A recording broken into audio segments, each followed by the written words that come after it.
If you didn't know, many people that you know are low-key introverts. The higher successful people, what separates them from you and how can you get there? I'm not saying I'm there yet, but these tips I'm going to give you hopefully will build me and you to get to that level. Now, sit back and relax because this may be a kind of a long video, right? The first one is most introverts have this thing where they chase, called the shiny object syndrome. What does that mean? Well, Alex Hormozy, if you heard of him, have this thing called the lady in the red dress, where if you remember Matrix, how I forgot his name, but Morpheus was taking the guy around inside the Matrix, and he was passing by, just walking, teaching him about what the whole Matrix is about, and the woman in the red dress kind of went by, and Morpheus stopped talking. He said, "Were you listening to me, or were you looking at the woman with the red dress?" And when he turned around, the woman in the red dress was Agent Smith, aiming the gun at him right in the face, right? Meaning that that's what most introverts tend to kind of lose, or that's what they tend to kind of look for, which means they look for distractions when they need to be focusing. They tend to look for something shiny. For example, let's say that your overall goal is to go to this meeting, this connection with others, right? Like an industry specific thing, and you're trying to get to know somebody that you want to maybe work for, or trying to pitch them your job opportunity, and you don't know how you're going to do it.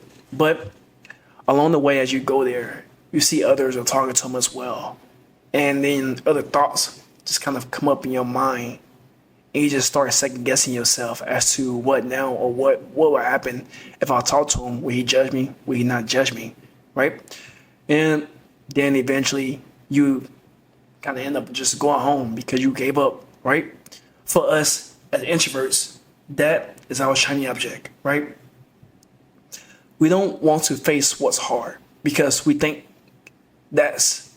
we use our comfortability with who we are as introverts as a way in order to kind of push that responsibility away. I'm not saying that's all of us, but that's some of you out there, right? So in order for you to kind of chase that thing that's not shiny, you need to take hold of it and step out of your comfort zone and do it, right? Meaning that if there's something you really want to do, whether it's talking to that person, making that video, taking that jump, whatever it is, ignore the shiny object. Ignore you going back home. Ignore you going to that corner. Ignore you standing at the bar instead of speaking to others. And try to do what forces you to be better, right? There's times when you can and can't do it, but majority of the time you should do what you can do in order to be a better person. Now, my second point is something I got from Myron Golden, if you heard of him, where the perceived value of time and an offer. Now, let's say that there's this Lamborghini that you want to get, right? This isn't really introvert specific. It's more of a broad thing that people can use in order to better their life and money and finances. But let's say that this is a Lamborghini that you want to get. Now, if you have a 9 to 5 job, like similar to what I have and what you have as well, maybe, then you would think, how many hours will I have to work a year in order to get this Lamborghini? Is it really worth my time? Is it really worth my money? Is it really worth me to get this? Whereas if you're a entrepreneur, if you're someone who have a product and you have enough perceived value and people give you that value, right? You're able to generate an offer. For example, something like Lift with Derrick. I'm Derrick, by the way, if you didn't know. Lift with Derrick or Run with Derrick and make it and sell it for like $400,000. And maybe 2 or 3 people will buy it, right? Because you increase your perceived value more because of the things you did and the things you learned and taught others. So there's 2 ways of seeing it. You can see it from an entrepreneur point of view, which is what can you do to earn this based on what offers you can make, or as a worker 9 to 5 point of view, which is how much time will it take me in order to do it, right? With time, it knocks away tick by tick by tick. right? You work hours and hours and hours until you get it. And then once you get it, you still have to keep working. But as an entrepreneur, like I said before, if you make an offer for maybe like $400,000, then maybe 5 people can buy it. And 5 times 400,000, I'm not going to do public math, but it's like maybe 1.5 million. I'm assuming off the top of my head. Maybe it's that much that you can use to pay. You can pay for that Lamborghini, and then you also have some extra money on the side for yourself, right? That's the perceived value of how your mind changes once you switch your mindset from a working mindset to an entrepreneur mindset. And I kind of opened my mind up to a lot more opportunities, right? Now, this next one is something I learned while being in the military, specifically while serving as a drone shooter. During the last year, we had this conference where our commander was speaking to us about a hiccup that happened, right? And he taught us about this perfect day scenario. But what does that mean, right? Let's say that you wake up, you go to the gym, but between that time, you drink water, brush your teeth, wash your face. What would make the perfect day for you? What's your best day ever? Right? Would it be you waking up, brushing your teeth, washing your face, reading a book, praying to God or whoever your choice of religion is, speaking to your community online about things that you want to achieve, things you want to do, things you want to help them with? Because in the end, your overall goal, if you're somebody who wants to be better and to thrive in life, should be to serve others instead of serving yourself. Because yes, everyone wants to have money, but once you switch your mindset from serving yourself, serving others, then I believe that's where the real money happens at. I'm not at that point yet. I'm working to get there now. Also, to kind of add on to that, that perfect day scenario is something that you can use in order for, if you want to kind of restrict the amount of problems that may happen, think of the scenario and how you can make it easier for yourself each and every single day.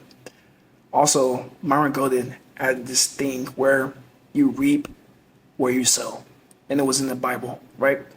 Let me explain what that means. By sowing, meaning you have to kind of put in work, and that work is what you're going to reap.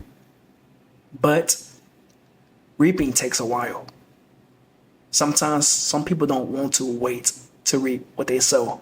They want to quit early and give up early, or just switch things because they see this shiny object which looks good, but it's actually not good. It's more of something that's going to put them back behind where they need to be at, right? But if you wait long enough, by sowing your seeds now, by doing the thing you're afraid of doing now, eventually over time you'll get better. You eventually reap the rewards. Because 3 things can happen, right? You can give up, you can get harder, meaning that the more you do it, the more you will be used to the rejections, the more it'll be easier for you to get around it. Or you just simply give up and quit. There's only 3 ways for you to go far or give up, your choice. Now, this last one is going to be kind of an extra one, kind of a bonus one I want to add, which is 3 in 1, which is for introverts who are like me, because my mind speaks faster, or my mind thinks faster than the words I speak that come out of my mouth, right? So there are 3 ways in order for you to be more accountable. You have writing, reading, and public speaking.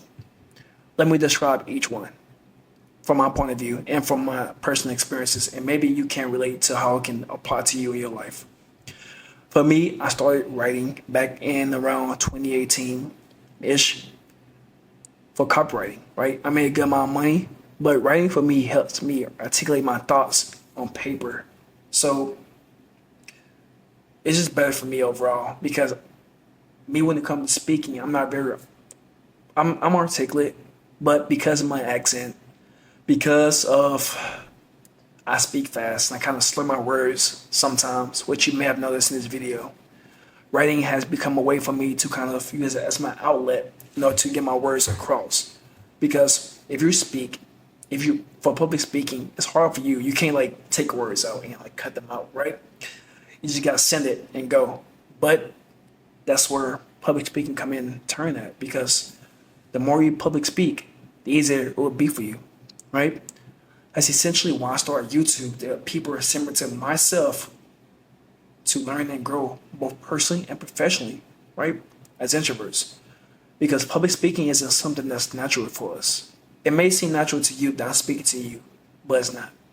It took me a bunch of videos in order to get to where I am now. At first, I was nervous and awkward at first, but over time, as I built confidence, as I got better, as I got more positive reinforcement for others and constructive criticism as well, it got easier. Or I got better, whichever word you want to use. So that's the only option you have. And the last one I want to add on is reading. But Derrick, what does reading? How does reading help me out? I'm a big advocate of reading, right? I have a whole bunch of books in my Apple Play books and my Google Play books that I read, and I have a bunch that I haven't read that I plan on reading eventually. Reading has helped me become more articulate over time. But when I speak to others, I speak in a way that's more simply understood, right? Because when you speak to others, in order to get a broad range of people to understand, you have to speak in a way that's more understandable. Because if you don't speak in a way that's understandable, then people are just going to listen to you and just going to hear nom nom nom nom nom nom nom nom nom, right? Similar to what if you ever play like Sims or something, similar to what Sims sound like, that's how it's going to be for you if you don't speak in a more understandable way. If you try to use your intellectual prowess on people, then you won't get very far, because you're only speaking to people who don't really care. They may care for you, but they won't really absorb what you're saying, because you don't make it and simple to understand words to use. Right. Also, the same thing applies here in writing. If you don't write in a 5th grade level or below, then the broad range of people who you're trying to get your point across to will understand you, because you tend to kind of not make a point. You're just kind of going every other way except the correct way of where you need to go to. But in general, just kind of reiterate these points, right? Don't chase the perfect object as an introvert. Don't chase something that's easier for you. Chase what's hard for you, right? It's easier for you to go home. It's easy for you to stop talking to others. It's easy for you to sit at that bar. But it's hard for you to take that step, to talk to that person, to make that point, to take advantage of the opportunity, to make that presentation. I dare you to step into that moment. That second one is perceived value of things, right? Meaning that maybe if you see something expensive, think about it from an entrepreneur mindset. Build your skills up to a point where you can buy it with offers instead of buying it with your time. Because which one will end first? Your time or offers? I'll let you decide that. And the next one is perfect day scenario. Meaning that try to find the perfect day that you can do in order to kind of lower the risk of problems arising, and try to find like the best life for you to live, right? And the 3 ways to be articulate, which is reading, writing, and public speaking. If interested, I created a system inside the link in the description called the execution system, where I help people who's lost, who has discipline. They're achieving all their goals, but they feel lost and directionless. It's a system that I created to help you find your way again and to help you develop more. If you're interested, just click the link in the description. But that's all I got. Thank you for listening, and stay motivated.